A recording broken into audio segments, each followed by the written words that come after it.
Today on In Good Faith, I'm very pleased to be speaking with Rabbi Adina Allen. She's the co-founder and creative director of Jewish Studio Project, an organization that sees creativity as a force for spiritual connection and social transformation. Rabbi Adina, so grateful that you're here. Thank you very much. Thanks for having me. I'm looking forward to this. So I'm here at BYU Broadcasting. You're in your studio in Berkeley, California. I know which one is warmer today since it's December as we tape this.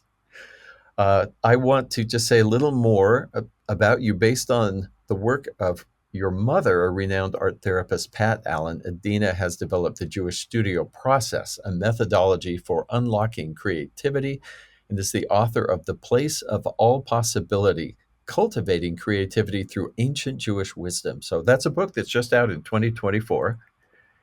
Oh, yeah. And what a great cover. And for listeners who are hearing the podcast, what they can't see is all kinds of colorful works behind you from different workshops that you do. So I might just start by saying this isn't just you making art and hoping people get something from it. You are actually reaching out and saying, people, this is what you can do as well. You feel very strongly about this. I do. I do feel really strongly about that. I think that most of us live in a culture where we've been cut off from our creativity and certainly cut off from art making as something that's available to all of us, regardless of perceived talent or ability. I think many of us, at least in the communities that I lead for, I'll ask at the beginning of a workshop, how many people in this room were told in third grade by a well-meaning adult, put down the paintbrush or mouth the words in choir, stand in the back of the dance line Hmm. because you weren't very good. And almost every single person will raise their hand. So I think Wow. there's I know this word gets used a lot, trauma, but I think there is a pervasive sort of creative trauma that most of us have experienced. And it's interesting just the amount of shame that is laden with that for so many of us. Whereas something else we might not be great at, let's say hiking, we'll still take a walk in the woods, or we might not be top chef, but we'll still make a dinner for our family. Yeah. And there's something about art where if we're not quote unquote good at it, or if we've been told by someone that we're not, we never touch that stuff again. And we say, oh, this is for children. It's great for children. We want children to be connected to the arts. And then it's very young where that starts to be like, now it's not okay if you're not great at it. And so I guess I'll say both. I mean, I think art is powerful in the ways that we know that it creates culture and it shifts ideas about how we see things. It's also powerful as a mode of exploration, as a mode of self-discovery, and as a mode, which I am excited to talk about here, especially as a mode of spiritual connection, to connect to some deep core inside of us and to something bigger and beyond ourselves. So I think that's available to all of us. And part of my life's work and mission is to help open up that opportunity for people to see art and see themselves as creative and see art making as something that could be a core part of their lives and spiritual practice. So I loved words you use like connecting, spirituality, but also if you've got people 40, 50, 60 who still carry with them, oh yeah, I remember when I was told this, that says something about how meaningful and formative that was. So can we add the word healing to those words? Absolutely. Yeah. Healing for sure. Healing creative Yeah. trauma. Yeah, well, you have your fingers in many, many pies that all connect to our psyche and our spirits. Now, some people in some traditions would say, "Well, my faith is separate from art." Talk to me about have those ever been separate for you, or did you intentionally have to put those together? Were they always one for you? Yeah, that's a great question. And it's interesting. This probably is true across many faiths, although as a rabbi, the one I know the most about is Judaism. But that there's also lots of restrictions around art, right? There's like, you can't make a graven image. So Mm, a lot of people in Jewish faith feel like, oh, maybe art is off limits. And I think that touches in on just like the power and the ability to tap into spirit that art has. I would say, like, for me, I grew up in a Jewish household. My mom is actually a convert. She converted to Judaism before I was born, and but Jewish themes and imagery and imagery and themes from other religions, including Catholicism, which she was raised as, were really prevalent in her art. And so I was definitely around sort of iconography and images coming through from art practice. I grew up in an art studio. It was the biggest studio in our house growing up, which I know is very rare, but it was really a spiritual place. I think I can say that looking back on it. It was the place where I felt like I could be fully myself. I could tap into places in myself that weren't maybe permitted in my, upwardly mobile suburban neighborhood and life. But the studio was a place where you could unpack things, you could be messy, raw, in process, not knowing, exploring deeper, darker, unclear aspects of the self. And so I would say it really was a spiritual place. And I think only later was I able to realize and put that kind of language to it. Well, you have put language to it. In this whole book, A Place of All Possibility, that sounds very positive and open. Cultivating creativity through ancient Jewish wisdom. Can we go there for just a minute? Ancient Jewish wisdom to cultivate creativity. Of course, the Torah begins with the creation. In fact, a couple of creations. We get different accounts. And you say something kind of remarkable in rabbinic interpretations about a great voice spoke and did not speak more, but also a great voice spoke and never ceased. And so that seems to be one of the great traditions of Jewish thought is contradictions or paradoxes. So will you talk to me about those too and how that leads you into creativity? Yeah, wow, so many things. You just said so many things there that were great. Thank you for bringing that. And I will just say, as a rabbi, and part of my goal and dream in writing this book and writing it now, it feels like it's probably always a hard time in the world. This feels like a particularly hard time in the world for so many people, both I think collectively, globally, but also personally for so many people. So to Yeah. write a book called The Place of All Possibility now feels almost like both how could you, but also it's so, I hope, so needed and can Mm. offer something. And I think that Jewish tradition has something to offer everyone that I hope this book helps make maybe more available to anybody who seeks it or wants it or can find meaning in it. Just like I think any of us can draw meaning from all of the great faith traditions.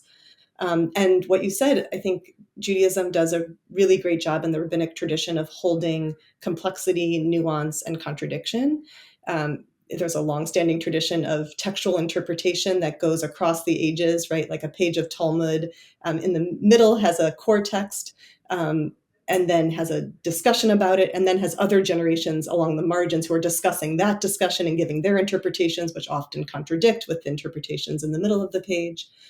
And so I just love the idea of like preserving dissenting opinions, holding multiple viewpoints. And I think that's something we could all really, myself included, want to strengthen as a capacity. And the text that you brought, Kol Gadol V'lo Yasaf, is just a really beautiful and poignant example of that, right? It says, a great voice spoke, and then it's up to interpretation what the last word yasaf means. Does it mean a great voice spoke and then no longer spoke after that? The revelation at Sinai is what it's referring to. This great voice spoke, it gave forth the commandments, the Torah, however you want to understand that, never spoke again. That's it, that's the canon, that's what we have.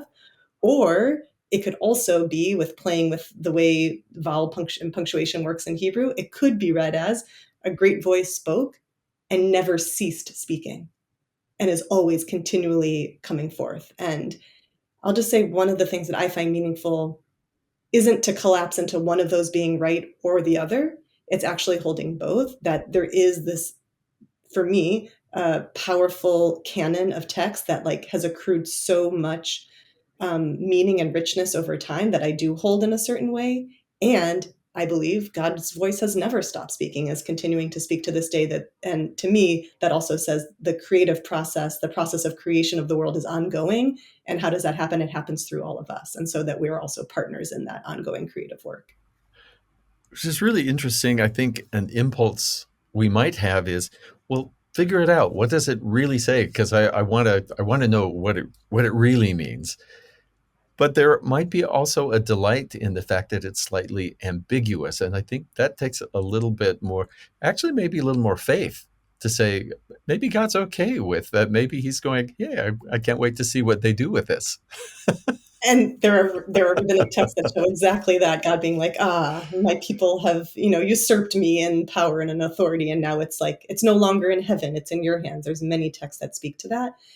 I think you're right, and I think that in the way that I think any faith or tradition should help cultivate the qualities of self that are most needed in the world right now, that in that way, I think it helps cultivate a capacity that we really need, right? Like, how do we not collapse into one side or the other? We can see this politically, we can see this in so many ways. And how are we able to say, like, there actually is truth in this, and also there's some truth in that? And also, I'm not very old, but I am now in my 40s, and I will just say, over my short life, seeing for myself, like, there's a time in my life when a certain interpretation was really necessary. And there, as I grew and I had kids and my life changed, I was like, oh, actually, I totally see that other interpretation now, and that's actually what I need to lean on. And so, just expanding our capacity to hold, expanding our capacity, also capacity to appreciate what others might need and are holding. I would love to focus for a minute on a particular experience or feeling that you describe. First, I'd like to just ask you about your own experience with what you call a feeling of flow. Mm. And then in a minute, get to how you lead other people to that. But because I think I relate to what you're saying here, for me, it's been a past life as a songwriter and writer for stage. Um, and I'll try and quote you here, a feeling of flow, a sense that I was being supported by something I couldn't touch or see. I have come to call this something God. You Mm. talk about drawing the divine into our midst. When did you recognize that, or what was that like for you in art? I can relate from writing music, for instance, but I don't know. Maybe it's exactly the same experience, but tell me about your experience. Sure. Yeah, I'd be happy to. And maybe I can just say a word about the methodology, because that might help Mhm. Mm. listeners understand. But so, the you mentioned my mom at the top of the show, and she created a methodology called the open studio process, which is now used all over the world and been adapted to communities across the globe. It's a very simple process. Intention setting, you write down an intention, then you go into art making in an exploratory way, letting yourself be moved by what brings pleasure and really finding that sense of flow that I want to return to Mhm. answering that part of your question. And then there's a practice of witness writing, which is really writing in response to the piece and the process, anything that came through in a stream of consciousness way. And then when done in a group, there's an option to read some piece of what you've written out loud and have that witnessed and held by the group. So I grew up with that as kind of just like, that's what we did in my house. That was now I understand it as a spiritual practice, but it was just kind of like what we did together. Uh-huh. And then I'll skip most of my story, but I went to rabbinical school where Judaism and rabbinic training is really focused, at least the school I went to, which is why I went there, on intellectual engagement, on a rigorous intellectual engagement with text and translation, all of the interpretive strategies I was describing before, of and understanding how the ancient rabbis did that and bringing our own voice to that.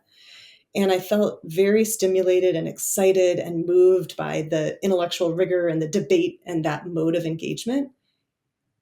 And I felt like something was really being left on the table, that if we're only engaging from here up, only a certain part of us, and I'm sure this can resonate across, different people's experiences with intellectual engagement, only a certain part was being engaged. And so something else like wasn't being touched, or like the material of the text that I wanted to really drop in and move me, it wasn't doing that.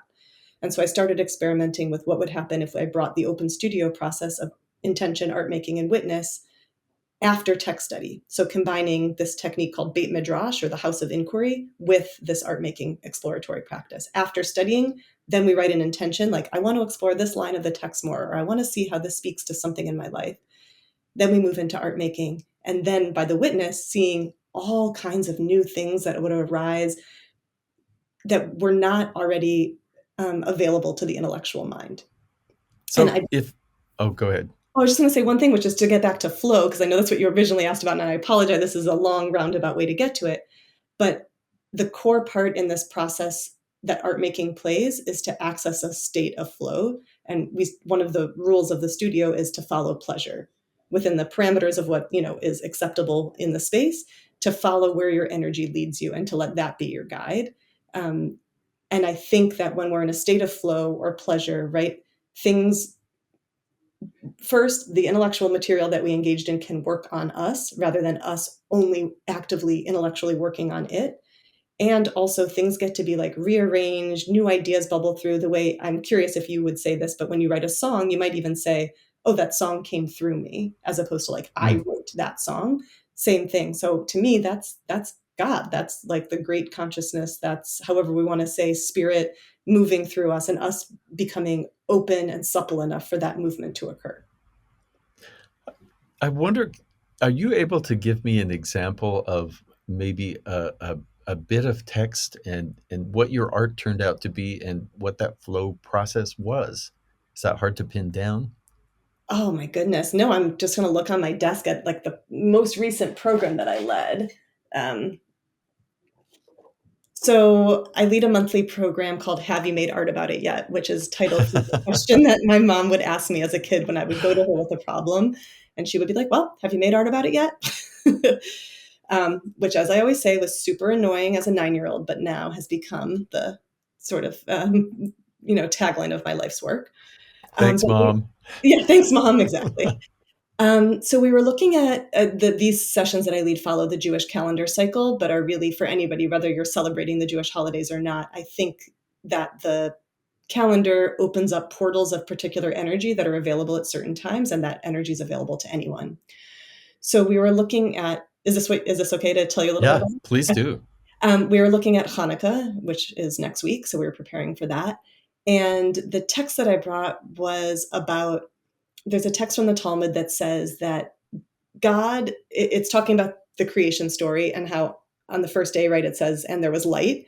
But it isn't until later that the luminaries are created, sun and stars that could actually emit light. So the question is, what kind of light was this? And it says there it was a certain kind of light, a different kind of light that allowed a person to see from one end of the world to the other. And then tradition teaches that this light was then hidden away. It's called Or Haganuz, the hidden light. But it's hidden in our actual world, right here among us. And there's a Hasidic text that teaches that the 36 candles that we light during Hanukkah, over the course of Hanukkah, parallel the 36 hours that this original light of creation shone before being hidden away, and that the act of lighting candles is an act of connecting us to this original light of creation. So that's a little bit of background on kind of what we were studying. And then I just was picking up, it's, very much in process, but I can show you. It's this, I was looking at a particular magazine, and so each one of these, there's like little flaps, and on the top is a particular word. So one says dogma, and then you lift up the flap, and underneath it, it says love. On one flap, it says ordinary, and underneath it says magical. On one, it says fight, and underneath it says rest. So there's something that I didn't have a plan going into this art. I didn't know what I was going to create, but I just started following kind of what felt good and what sparked in my mind. And there's something about the way that we talk about the world and what we like, what's provable, knowable, empirical, but like what's underneath that, and the spirit and the magic and the miracle that's underneath all that, that's hidden away, that's our task, I think, and our duty to rediscover and to bring to light. So when you have people in a workshop like this with a text and then talking about it, and then you're drawing people into that flow experience, you're giving them the chance if they'll let it happen. I wonder if you could talk to me for just a minute about first just what people tell you they're experiencing or what you see, Yeah. and then do they identify that as a spiritual event? Yeah, those are great questions. And obviously the word spiritual, it's hard to define, and it means so many different things to different people. And so I think depending on what kind of spiritual or religious trauma people have, they'll use that word or not. But to me, Mm. it's really clear in my understanding of what spirituality is and spiritual practice, it very much is that. And I would say part of what creates both the possibility of people going to this place and makes it a spiritual experience is that it's very ritually held. There's a very clear flow. There's like an opening. We do a set thing every time, the way like the liturgy of a prayer service might be. It's like, okay, now I'm doing this part. Now we're in this part. And it repeats every time in that way. The texts change, whatever art modality you're using may change, but there's a very clear structure. And each piece is very held. So, for instance, when we do witness reading at the end, you're not allowed to just talk about your piece and say, like, raise your hand and say, like, well, I first did this and then I did that and then I was thinking this, right? It's only reading from what's been written on your page, which maintains it in this ritually held space. So I think that ritual and structure can really allow for deep spiritual practice to happen, as probably anyone listening to this would agree. Um, and your question was, how do people go to that place, or what do I notice happening, or what do they say is happening? Yeah, if what how did they describe that? People will say they feel themselves like rearranged afterwards, their thoughts and ideas rearranged. They feel softened and opened. They feel connected to something bigger than themselves. Right now, the most often I'm doing this on Zoom, so there'll be like 100 or 150 people from all over the world. So just getting to be, even without how beautiful the text is or any of that, just getting to be in creative parallel process with 100 other people from around the world is really powerful. Um, and people feel, I think, also certainly who are Jewish who come to the sessions feel like their voice, that they actually have something interesting and meaningful to say to these texts, and these texts have something interesting and meaningful to say to them, and that it's not just about some expert who is fully steeped in tradition, but that no matter who they are, what their life experience is, when it comes in contact with these texts, something new and innovative and interesting and necessary is born from that, that can benefit not only them, but all of us. Is there a is there a website where people would find out about this and how they connect? Yeah, jewishstudioproject.org is the website. There's a whole page of events. This session is called Have You Made Art About It Yet? It's free and open to anybody. There's many Jews, non-Jews, people of different faiths who come. Um, and it's really become a really potent, beautiful spiritual community. So I invite, yeah, anyone to join anytime. So you disseminate this pretty widely, and then invite people in. Why a book, and what were you hoping to accomplish with the book? Yeah, thanks. And I'll say, I was just speaking about a program that I personally lead, but we're a staff of 13, and then we've trained, I think, 70, 75 facilitators who Wow. do their 2-year training in this process, who then bring it out to their communities and the people that they're most connected to. So people bringing it to folks in recovery, people bringing it to folks who are caregivers, people bringing it to grief communities. So just to say, it's so part of the hope with this book was to help support our facilitator network in the community with more of the sort of theology behind this practice. The other is I couldn't sleep at night. Like this book just like wanted to come out. And I don't know if you felt that as a songwriter with other projects, but I wouldn't even set an alarm. I have 2 young kids. I run an organization. There really isn't time, and I would just wake up at 2 or 3 in the morning and not be able to sleep and be compelled to go to the guest room and just write until 6 a.m. when our kids woke up. So it just felt like something wanted to move into the world. And so I tried to follow that impulse. Yeah, there's an extended exercise in that flow, just right there. Uh, has a book been out long enough that you have started to get responses from people who picked it up and started working through it? Yeah. And I'm excited, it came out in July, so it's been however many, 5, 6 months. It's been an incredible reception. I think, just to build on your previous question and tie it in with this one, part of the hope was I think that Judaism has so much to offer that I think can benefit beyond just people who ascribe to or are part of the Jewish faith or Jewish community. And I wanted to help make those gems of wisdom that have been really important in my life available to more people.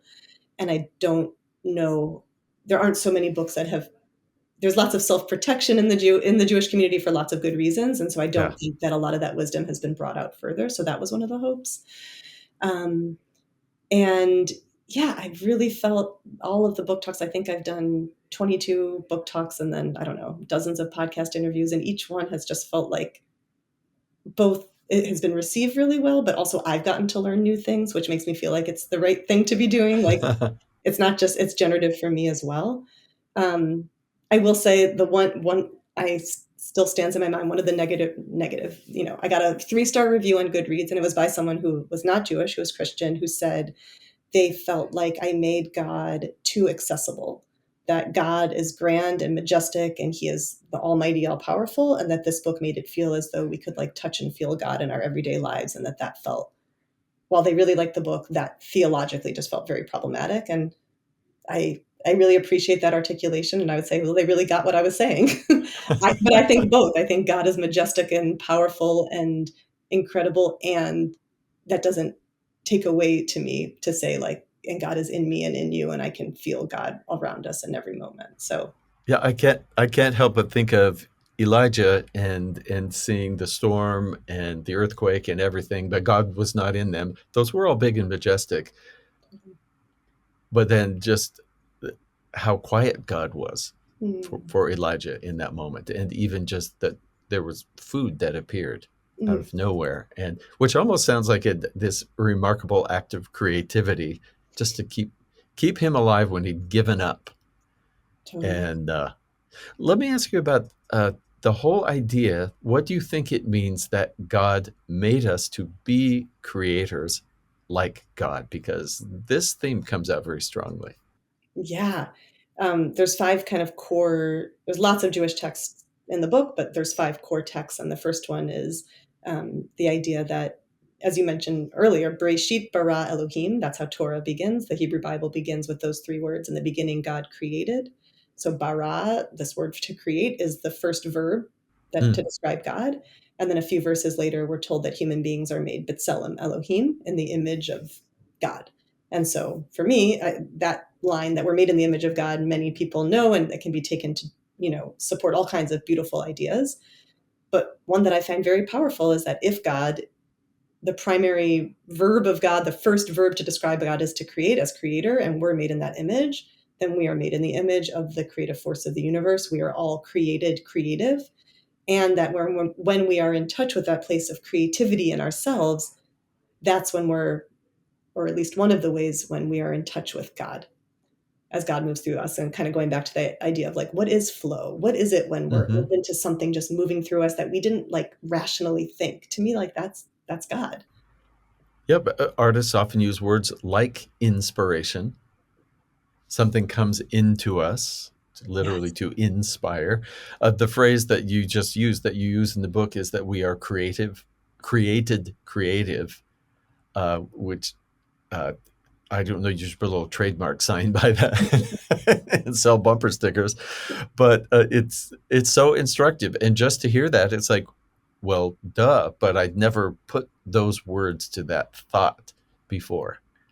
And that we can feel closer to God in creative moments is, totally. yeah, but which is a little encouraging to say, this music, this art, this dance, whatever, is not as frivolous as you might think it is. Do you find sometimes people want to keep their religion and their art very separate? Uh, and like you said, there's a dilemma of do I make an image of God? I'm not supposed to make graven images, but here you are working with something, with shapes, with colors, with uh, do you find that people who want to avoid actually portraying God or still find an outlet? Talk to me about what you see happening.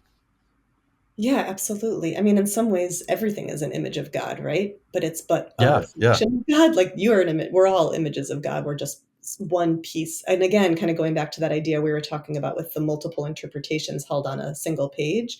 Um, Another one of my favorite texts, which I write about in the book, is that a midrash, a rabbinic interpretation about the moment of revelation that says that God was visible, like God came forth like a picture visible from all angles. We could Mm, all see it from where we were, and it looked back on all of us. But if it's visible from all angles, then each angle is only seeing that particular angle of God. And so to me, that feels really powerful. Like we can each see a piece, we each are a piece, none of us are the whole. And I feel that way about art as well. Like even if you were to me, the problem is when we say this one image is all there is and this is God, right? That's the problem. The problem isn't, to me, like each piece of art is a piece of divinity coming into the world. So yeah, it doesn't really perturb me. It doesn't really figure into my. That's not a conundrum that I struggle with. It feels pretty clear to me, but um, and I think it feels clear to me that to cut people off from their creativity is a way of controlling their access to God or to the divine. And I think mm, whether intentionally or not, that's what our society does, right? It says this is limited to a very small select few, and which happens in religion as well, right? Only the rabbis or only the priests or only the this have this access.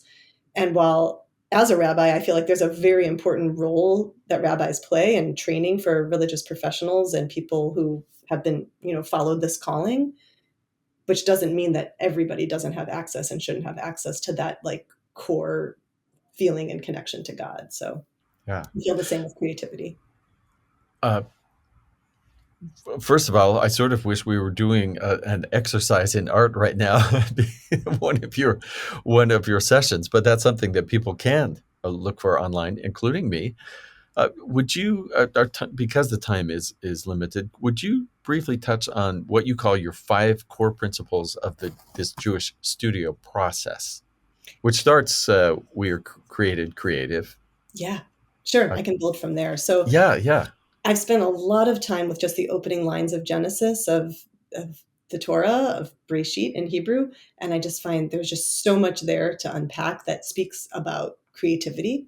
So the first is the one we just went over. We are created creative. We're created in the image of the divine creative force. Just a couple words later in the creation story, it says, Breshit bara Elohim, in the beginning God created, and the earth was tohu vavohu. This pair of words that means, they're a little ambiguous, but it means like chaotic and void. The world was chaos and void. Hmm. And it says there was darkness on the face of the deep. There were these waters and darkness. And then we get to, and God spoke and let there be light. But before that, we have the chaos and void. And certainly in Jewish tradition, there has been a strand of interpretation that is demeaning of the chaos and void. These are disgusting. This is bad. This was like, oh, there was this nasty, gross stuff. And then God spoke, and then there was light. And thank God for the light. Let's get rid of the chaos and void. To me, and I think anybody who's been involved in the creative process could speak to this, like, that's how the creative process happens. There's chaos and void, both in the outer world and in our inner world. And those two are mirrors and reflections of one another. And when we bring our creativity to that, right, the bara, that creative force, to the chaos and void, we begin to work with it. We can begin to befriend it. We can begin to transform it into the new world that will arise. And so that's what I see God doing. And as beings made in God's image, that's what I see our invitation. How do we not revile, dismiss, try to block out the chaos and void, but say, actually, what's happening, even if I wouldn't have chosen it, certainly, these actually can be looked at as the beautiful raw materials to create what comes next. And actually, we can only create what comes next if we interact with this chaos and void. Hmm. So that's the next principle, that creation comes from chaos and void. The third, I'm trying to look, I have banners of all these in our physical studio Yeah. space in West Berkeley, so I'm just trying to picture them all, is Lech Lecha, which means go forth or go to yourself. It's ambiguous again in Hebrew what that Hmm. second word lecha means, and this is God's call to Avram, to Abraham, to go forth from your father's place, from your native land, to the land that I will show you. Um, and the idea that it's both lech lecha, like get going, get out, go somewhere, but also lech lecha, get going, go into yourself. That each of us in our life are called on a journey outward into the world around us, but also inward into ourselves. And those journeys have to be in conversation with one another. And that creative process is a way to help us discern where the voice is calling us to, what we're being asked to do, and then to process what we're Hmm. encountering as we go forth on that journey.